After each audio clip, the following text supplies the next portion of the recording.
We have some new huge information coming out about Celeste Rivas Hernandez and David. Private investigation was started into what possibly happened at the home that David was renting in LA by the homeowner of that home. And this private investigator was already able to uncover some bombshell information, like who was the last person that was driving David's Tesla that would put it in the spot where it was later found with Celeste Rivas Hernandez in the frunk. This private investigator went on Law and Crime Network and News Nation, Ashley Banfield, to detail some of the things that he found since starting this private investigation. Doing so in a way without releasing any names to the public because they don't want to hurt this investigation. And everything that they did uncover, they are saying that they did turn over to police just in case they didn't have it already. This private investigator was able to confirm that David's Tesla was last moved to the spot that it was claimed abandoned on July 29th. He said at this time, David hadn't even left to go on tour yet, that actually a tour bus pulls up to the house just a couple hours after that Tesla was moved to its final spot.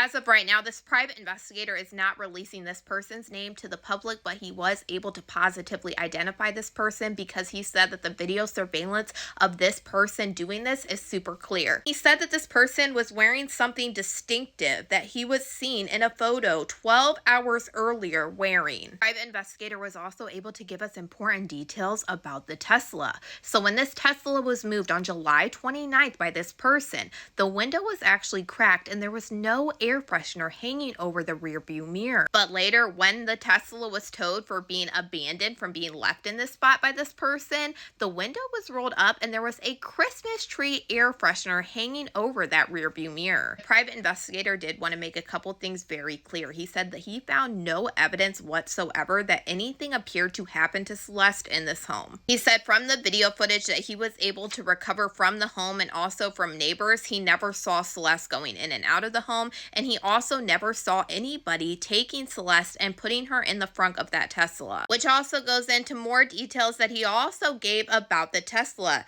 He said that he found out at the beginning of the year that that Tesla stopped being used completely. After the Tesla wasn't being used in the beginning of the year in 2025, that the red Tesla that was found in the garage when they were searching the home was leased on February 1st. He claims that he was also able to talk to a lot of friends of David who showed them a lot of photos of Celeste with David, or ones that he thinks that David actually took of Celeste. And he claimed that a lot of these interactions that he saw of all of these photos appear to be downtown LA. And the last photo that he could actually lay his eyes on of Celeste was from January of 2025. But then he started detailing something that was a little bit more creepy. He said when they actually went inside of the house, there was things in the house that the cops did not take that concerned him, but they did photograph. He claims that these things that were left in this home are very disturbing, and it would blow a lot of people's minds because it was clear that these are things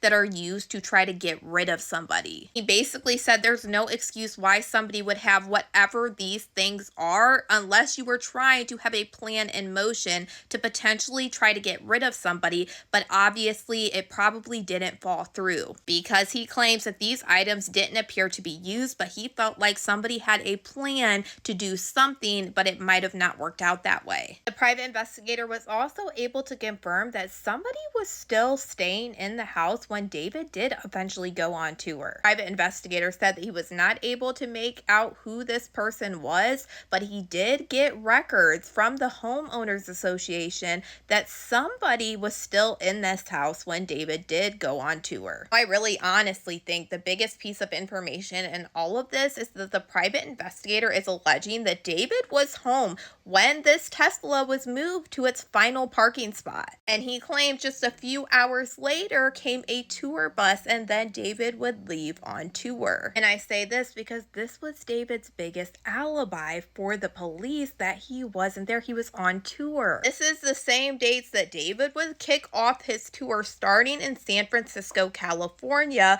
where we saw him depicting the funerals at his show for his alter ego, Atami. And Atami, David's alter ego, the way he describes it has honestly always gave me chills. He says that it's like the evil version of him who would unalive people and solve the unalivings. And during this show, he talked about how Atami was passing away.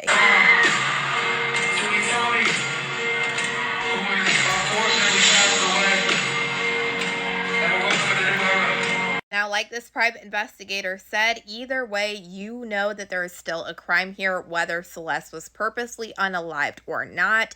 There is still charges of somebody putting her in the front of that Tesla, which is a concealment charge. He believes that we are going to start seeing public movement with the cops with this case very, very soon. Like he said, this information that he was sharing in tidbits about this situation might be information that the cops probably already know, because he is just doing this as a private investigator, but he is still passing along this information to the police, and he doesn't want to hurt their case, which is why he is not publicly naming who he saw move this Tesla for the very last time. But it is very interesting because now we are getting detailed reports on some big information that we have never heard before. But y'all, let me know what you guys think about all this in the comments.